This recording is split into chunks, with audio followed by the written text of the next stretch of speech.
কোন জায়গায় আপোষ করি নাই। কেউ যদি বলে, কেউ যদি প্রমাণ করতে পারে কোনদিন আওয়ামী লীগের থেকে 1 পয়সার সুবিধা নিয়েছে, আপোষ করেছে, নাকে খাপ দিয়ে চলে যাব, রাজনীতি করতে আসবে।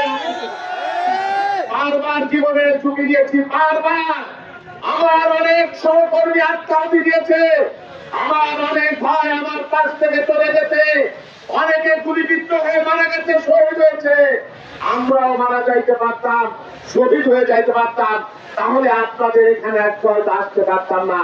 কিন্তু আল্লাহ রাব্বুল আলামিন অশেষ কৃপা, আল্লাহ রাব্বুল আলামিন এখনো সুস্থ রেখেছেন, জীবিত রেখেছেন, ভালো রেখেছেন। আপনারা দোয়া করবেন। দল হয়তো আমাকে ভালো মনে করেছে, আমার বার্তা রেখেছে, আপনাদের সাথে আমি আমার জীবন, আমার ভাগ্য নির্ধারণ করা হয়ে গেছে।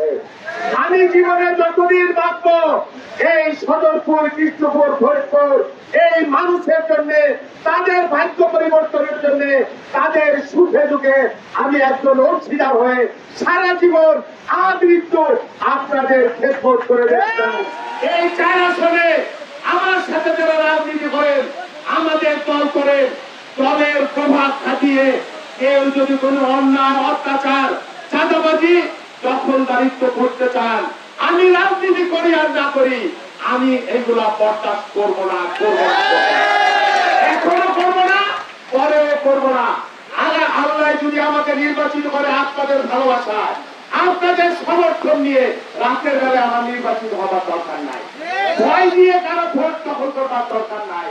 আমি আপনাদের ভালোবাসা নিয়ে থাকতে চাই, হারিবাজিতে আপনাদের পাশে থাকবো, আপনাদের নিয়ে থাকবো, আপনাদের জন্য থাকবো। আমি একজন রাজনৈতিক কর্মী, সাধারণ পরিবার থেকে এসেছে, আপনাদের দুঃখ কষ্ট আমি জানি।